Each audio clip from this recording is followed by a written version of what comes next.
हमारे चैनल को सब्सक्राइब करना न भूले। यहाँ हजारों कहानियां हैं आपके लिए। अंबर अपना सिर पकड़े बैठी थी। उसे अपने डैड और मॉम दोनों पर बहुत गुस्सा आ रहा था। अब मैं कोई छोटी बच्ची नहीं हूँ जो मुझे कोई खा जाएगा। एक तरफ तो डैड आप मुझे कहते हैं कि आपने मुझे हर तरह की आज़ादी दी है, तो फिर ये क्या है?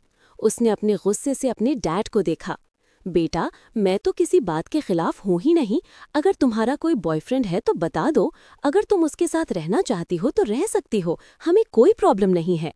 दिमाग खराब हो गया है क्या? आपकी जवान बेटी से कैसी बातें कर रहे हैं? अगर इसका कोई बॉयफ्रेंड है तो बताएं हमें, हम शादी कर देते हैं। बिना शादी के नहीं रहने देगी इसे किसी के साथ। अभी मैं जिंदा हूँ। उसकी मॉम अनीता गुस्से में थी। मेरा कोई बॉयफ्रेंड नहीं है और ना मुझे किसी के साथ रहने जाना है। मुझे यहीं इसी घर में रहना है। मगर 3 महीने बहुत होते हैं बेटा। इस जगह अकेले रहना 3 महीने बहुत मुश्किल है। अगर बिल्डिंग में कोई फ्लैट होता तो बात अलग थी। इतने बड़े घर में अकेले रहना ठीक नहीं है, उसके डैड कह रहे थे। इसीलिए आपने मेरे बॉस के घर में मेरे रहने का इंतजाम किया है। कहीं और भी तो कर सकते थे। मैं कोई फ्लैट रेंट पर ले लेती हूँ 3 महीने के लिए। नहीं, हम तुम्हें तुम्हारे बॉस के यहाँ नहीं छोड़ रहे। मैं अपने दोस्त ब्रिजेश के घर में तुझे छोड़कर जा रहा हूँ, अरुण ने कहा। उसने खुद ही कह दिया कि अंबर हमारे पास रहेगी। और वर्षा आंटी से तो तुम्हारी खूब बनती है। मैं तुम्हें उसी के पास छोड़कर जा रही हूँ, उसके डैड के साथ उसकी मॉम भी कहने लगी। और प्रॉब्लम क्या है? जिस बॉस के साथ तो ऑफिस में काम करती हो, अगर उसके घर में रहना भी पड़ा तो कौन सी बड़ी बात है? उसके डैड कहने लगे। ऑफिस में तो बॉस को झेलना पड़ता है। अगर इंसान घर आकर भी कंफर्टेबल ना हो सके तो क्या फायदा? अंबर मानने को तैयार नहीं थी। घर में आकर थोड़ी वो तुमसे ऑफिस का काम कराएगा। उसके मॉम डैड मानने को तैयार नहीं थे। वो अपना सिर पकड़े बैठी थी, क्योंकि वो वेदांत सहगल के घर में तो हरगिज नहीं रहना चाहती थी। उसे पता था कि जब तक वो सामने रहेगा वो कंफर्टेबल हो ही नहीं सकेगी। उधर वेदांत के घर में उसकी दादी को अंबर के घर में आने का एतराज था। तो क्या अब इसके ऑफिस की लड़कियां इस घर में भी आएंगी? उसकी दादी लक्ष्मी देवी ने कहा। वो सिर्फ इसके ऑफिस में काम नहीं करती, वो तो अरुण की भी बेटी है और अरुण तो मेरा दोस्त है। अब वो दोनों मियाँ बीवी 3 महीने के लिए देश से बाहर जा रहे हैं, तो मैंने खुद ही कह दिया कि अंबर हमारे पास रह लेगी। वैसे भी वो हमारे ही ऑफिस में काम करती है, तो मुझे नहीं लगता कि कोई प्रॉब्लम होनी चाहिए, वेदांत के डैड ब्रिजेश सहगल ने कहा। देखो, मैं एक बात साफ साफ बता देती हूँ, जो लड़कियां वेदांत के आसपास डोलती हैं ना, मुझे कभी पसंद नहीं आती। और इन लड़कियों का एक ही मकसद है, मेरे भोले भाले पोते को फंसाकर शादी करके इस घर में आना। वो ऐसी नहीं है माँ, वेदांत की माँ वर्षा कहने लगी। तुम तो रहने दो, तुझ में अकल कहाँ है? तुम तो खुद उसे बहू बनकर लाना चाहती हो। मैंने तुम्हारी और ब्रिजेश की सारी बातें सुन ली थीं, इसीलिए वो मुझे पसंद नहीं, वरना अरुण और अनीता तो मुझे हमेशा से अच्छे लगते हैं, लक्ष्मी देवी ने कहा। उसकी बात पर ब्रिजेश बोलने लगा। वर्षा ने उसे इशारा करके मना कर दिया। जब बहू ढूंढनी हो, आप अपने बेटे की अपनी मर्जी से ढूंढना। ये सिर्फ 3 महीने के लिए रहने आ रही है, और प्लीज उस लड़की से ऐसी वैसी कोई बात मत करना, ब्रिजेश ने अपनी माँ से कहा। मैं आजकल की लड़कियों को अच्छे से जानती हूँ। मैं ये नहीं कहती कि अरुण और अनीता बुरे हैं, उन्हें मैं जानती हूँ, बहुत अच्छे लोग हैं, मगर आजकल के बच्चों पर हम भरोसा नहीं कर सकते। बस मैं एक बात कह देता हूँ, अगर मैंने उसे अपने बच्चे के आसपास मंडराते देखा तो मुझसे बुरा कोई नहीं होगा। ऑफिस में भी तो उसके साथ ही होती है। ऑफिस की बात और है, घर में देखना वो कैसे रहती है। बड़ी मुश्किल से ब्रिजेश ने अपनी माँ को मनाया था। इस मैंशन में 4 बेडरूम्स नीचे थे और 4 बेडरूम ऊपर थे, और सबसे टॉप फ्लोर पर टेरेस पर एक साथ बनी हुई एक बालकनी बनी हुई थी, जो चारों तरफ से ओपन थी, जहां पर वो लोग पार्टियां भी किया करते थे। नीचे जो 4 बेडरूम थे, उनमें से जो एक दादी का बेडरूम था, उसमें रेनोवेशन का काम स्टार्ट होने वाला था, इसीलिए वो कमरा तो रहने लायक नहीं था। बाकी बचे 3 कमरे, तीनों में से एक कमरा ब्रिजेश और वर्षा का बेडरूम था। एक रूम में दादी शिफ्ट हुई थी, और जो उसके साथ एक बेडरूम था, उसका वॉशरूम और दादी माँ के कमरे का वॉशरूम एक था, तो वो दोनों कमरे आपस में अटैच थे। हमारी चैनल को सब्सक्राइब करना न भूलें। यहाँ हजारों कहानियाँ हैं आपके लिए। जो ऊपर 4 बेडरूम थे, उनमें से एक बेडरूम डॉक्टर राजन और उनकी पत्नी का था। उनकी एक छोटी बेटी भी थी जो उनके साथ रहती थी। एक बेडरूम बीनू का था। अंबर उसके साथ रह सकती थी, मगर अंबर का काम बहुत ज्यादा होता था, इसलिए किसी को उसके साथ रूम शेयर करना मुश्किल था।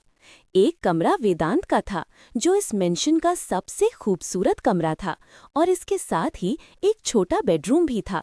उसके साथ वाले कमरे को अंबर को देने का विचार किया जा रहा था। अंबर उसके घर में शिफ्ट होने वाली थी। वेदांत को ये बात नहीं पता थी। अंबर के माँ बाप उसे घर छोड़ने आए थे। दादी को तो वो फूटी आंख नहीं दिखाई दे रही थी। उसके मन में हमेशा यही वहम रहता था कि कोई उसके पोते पर डोरे न डाल दे। ब्रिजेश ने अपनी शादी अपनी मर्जी से की थी। वर्षा बहुत ज्यादा खूबसूरत थी। दादी ने राजन के लिए भी अपनी पसंद की लड़की ढूंढी थी, और वेदांत के लिए भी वो ऐसा ही करने वाली थी।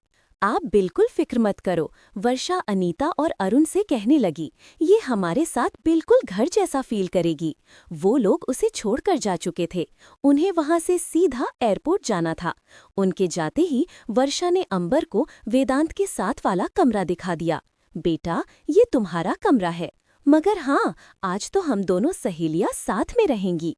बीनू, जो अभी अभी घर आई थी और उसे अंबर के घर आने के बारे में पता चला था, वो उनके पीछे आती हुई कहने लगी, सही बात है आंटी, आज तो मैं बीनू के साथ ही रहूंगी। दोनों सहेलियां बहुत दिनों बाद इकट्ठी हुई थीं। अंबर बहुत बिजी रहती थी, इसलिए उसके पास बीनू से मिलने का ज्यादा वक्त नहीं होता था। देर तक दोनों सहेलियां बातें करती रहीं।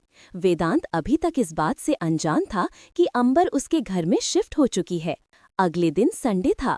ऑफिस से छुट्टी थी। लेट सोने की वजह से अंबर और बीनू दोनों ही नहीं उठी थीं। बीनू, जो अक्सर वेदांत के साथ जिम जाया करती थी, वेदांत जब एक्सरसाइज करने के लिए जाने लगा, उसे लगा कि उसे बीनू को उठा लेना चाहिए। उसने जैसे ही कमरे के दरवाजे को हाथ लगाया, वो खुला होने की वजह से खुल गया। उसने सामने देखा, बेड पर बीनू ऊपर ब्लैंकेट लिए हुए सो रही थी। कुंभकर्ण, कहता हुआ वो उसके पास गया, चलो एक्सरसाइज करो।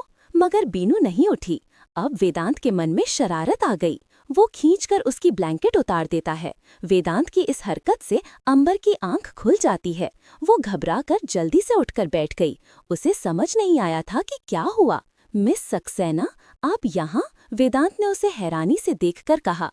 अंबर, जो अभी भी नींद में थी, उसे समझ नहीं आया कि क्या हुआ। सर, आप यहाँ क्या कर रहे हैं? ये मेरा घर है। तुम मुझे बताओ मिस सक्सेना कि तुम क्या कर रही हो? भाई, मैं बताती हूँ। बीनू, जो बाथरूम से बाहर आई थी, उसने कहा, आंटी अंकल बाहर गए हैं, तो अंबर हमारे साथ रहेगी जब तक वो वापस नहीं आ जाते। ठीक है, मैं तुम्हें एक्सरसाइज के लिए उठाने आया था। वो बाहर जाने लगा। चलो, हम दोनों ही आते हैं, हम भी एक्सरसाइज करेंगे, बीनू ने कहा। वेदांत बाहर चला गया। चलो, हम भी एक्सरसाइज करने चलते हैं, बीनू ने अंबर से कहा। तुम जाओ, मुझे नहीं जाना, अंबर ने कहा। क्यों नहीं चलोगी तुम? मैं वैसे भी योग करती हूँ, मैं जिम नहीं करती, और सीरियसली सर के सामने तो मैं कभी नहीं। अंबर भी उठ चुकी थी। अब आ जाओ, बीनू ने फिर उससे कहा। मैं नीचे आ रही हूँ, मगर मैं नीचे जाकर चाय पीना पसंद करूंगी, मुझे नहीं करनी एक्सरसाइज। वो दोनों नीचे तो आ गई थीं। बीनू जिम में चली गई, जबकि अंबर हॉल में वर्षा के पास जाकर बैठ गई। जब बीनू एक्सरसाइज करने पहुंची, वेदांत वहां पहले से ही एक्सरसाइज कर रहा था। मुझे किसी ने बताया ही नहीं कि मिस सक्सेना यहाँ रहेगी, वेदांत ने बीनू से पूछा। मुझे क्या पता, मुझे लगा अंबर ने आपको ऑफिस में बता दिया होगा, और आप उसे मिस सक्सेना क्या कहते हैं? उसका नाम अंबर इतना खूबसूरत है। ठीक है, वेदांत ने कहा। भाई, मेरी एक तमन्ना है जो आपको पूरी करनी है। मैं बहुत दिनों से आपसे कहना चाहती थी। कहो मेरी प्रिंसेस, क्या कहना है? क्या चाहिए तुम्हें? वेदांत एक्सरसाइज करते हुए बोला। अंबर को मेरी भाभी बनाकर हमेशा के लिए यहाँ रख लो। एक्सरसाइज करते हुए वेदांत ने अपनी एक्सरसाइज रोक दी। उसे लगा उसे गलत सुनाई दिया। क्या कहा तुमने? फिर कहना। यही कि अंबर को मेरी भाभी बना दो, वो हमेशा यहीं रह जाए। उसकी बात पर वेदांत जोर से हंसने लगा। पहली बात तो मुझे शादी ही नहीं करनी। दूसरी बात, क्या तुम्हें सचमुच लगता है कि मैं उस बोरिंग मिस सक्सेना से शादी करूंगा? बोरिंग और वो? भाई, आपको क्या हो गया? आपको लड़कियों की भी पहचान नहीं, बीनू कहने लगी। अंबर हाल में वर्षा के पास बैठी हुई चाय पीने के बाद बातें करने लगी। थोड़ी देर बाद वो अपने कमरे में वापस आ गई। उसे नहाकर चेंज करना था। तभी बीनू और वेदांत भी ऊपर आते हैं। भाई, मैं उससे भी पूछूं कि वो आपके बारे में क्या सोचती है। वेदांत सहगल कोई आम आदमी नहीं है, लड़कियां ख्वाब देखती हैं मेरे, उसने कहा। तो भाई यहीं रुको। बीनू वेदांत को कमरे के बाहर रुकने को कहती है और वो खुद कमरे में अंदर जाती है। तब तक अंबर नहाकर चेंज कर चुकी थी। आ गई तुम एक्सरसाइज करके? अंबर ने उसे देखकर कहा। प्लीज मेरी सीरीज पर कमेंट करें, साथ में लाइक करें, मुझे फॉलो करना और स्टिकर देना याद रखें।